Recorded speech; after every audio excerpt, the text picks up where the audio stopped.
प्रातः नमन। प्यारे बच्चों, मैं अंजलि चौधरी कक्षा 8 विषय संस्कृत में आपका पुनः स्वागत करती हूँ। बच्चों, आज हम पंचम पाठ यानी पाठ 5 का अध्ययन करेंगे। पंचम पाठ आप सभी जानते हैं। पंचम मतलब 5 और पाठ यानी पाठ 5 का अध्ययन करेंगे। क्या नाम है हमारे पाठ का? कंटकैनैव कंटकम। कंटकम क्या होता है? कांटा। और कंटकैनैव मतलब कांटे से ही कांटे को निकाला जा सकता है। देखा है, जैसे आपने कभी किसी को कांटा लग जाता है तो सुई के द्वारा निकाला जाता है, तो सुई भी एक तरह से कांटा ही होती है, इसलिए कांटे को कांटे द्वारा ही निकाला जाता है।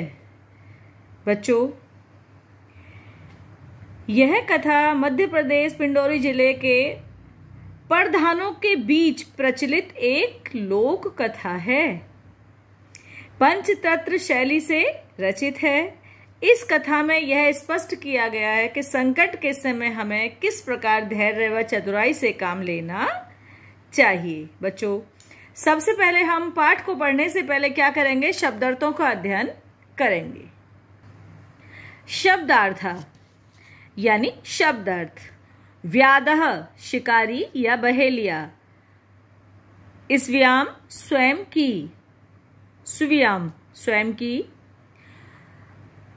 दुर्भाग्यवतः दुर्भाग्य से। बद्धः बंधा हुआ। पलायनम पलायन करना या भाग जाना। नैवेद्यम निवेदन किया।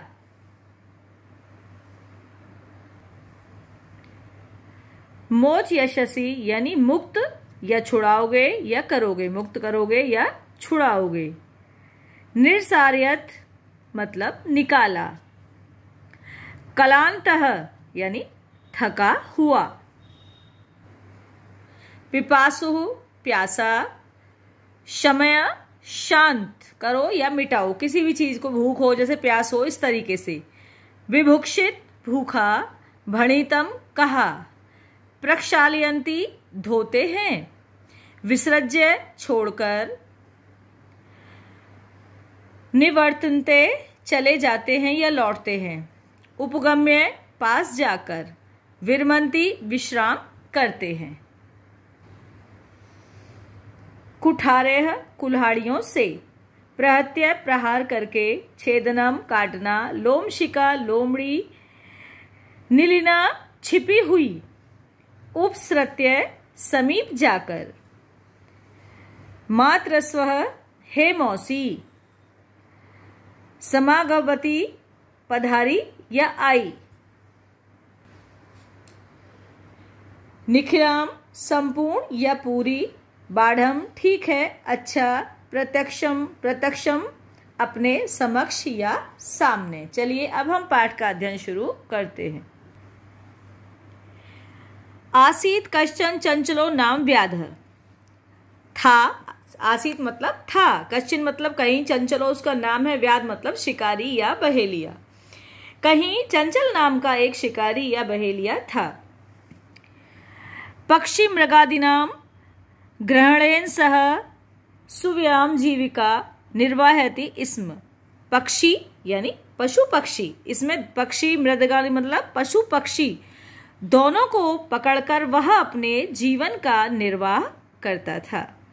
एकदा सह वने जालम विस्तीर्य गृहम आगतवान।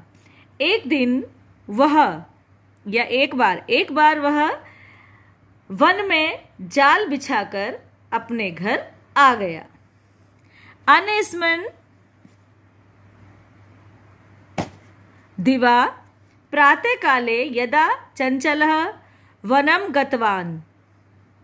अगले दिन जब वह कहाँ गया? प्रातः काल सुबह जंगल गया, मतलब वन में गया।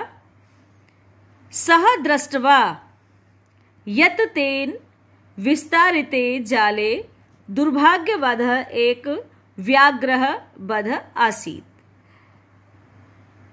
क्या देखता है वह? उसने, स मतलब वह, दृष्टवा मतलब देखता है, उसने देखा कि उसके द्वारा बिछाए, विस्तारित मतलब बिछाए गए, जाले मतलब जाल में, दुर्भाग्यवत यानी दुर्भाग्यवश क्या फंस गया था, एक शेर।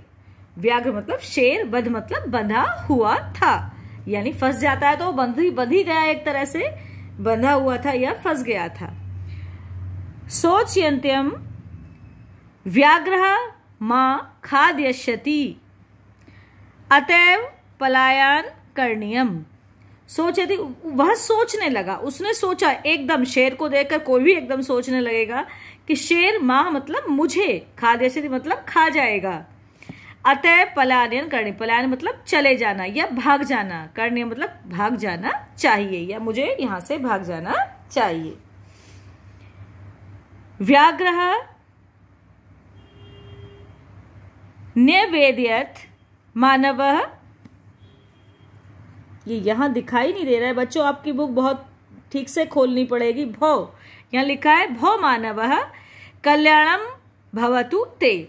जब उसे वो शेर भागते हुए देखता है शिकारी को, तो वो क्या कहता है व्याघ्र, वह उससे कहता है कि हे मानव, भो मानव मतलब हे मानव, कल्याणम भवतु ते, तुम्हारा कल्याण हो, तुम्हारा कल्याण हो। यदि त्वम मम मोचष्यति तहि अहम त्वाम हानिष्यति न। ये अभी आपने शब्दार्थ में पढ़ा था, उस वक्त क्या कहता है, यदि तुम मुझे यहां से, अभी मैंने आपको शब्दार्थ में मोचष्यति का मतलब बताया था मुक्त, यानी छोड़ दोगे या मुक्त कर दोगे, तो मैं तुम्हें कोई भी हानिष्य मतलब नुकसान या हानि नहीं पहुंचाऊंगा। बच्चों वीडियो बहुत लंबी हो जाती है बेटा, यहां से मैं आगे का कार्य आपको कल इसका अध्याय का अध्ययन कराऊंगी। सभी बच्चे यहां तक इसको पढ़ेंगे व शब्दार्थ का अध्ययन करेंगे। धन्यवाद।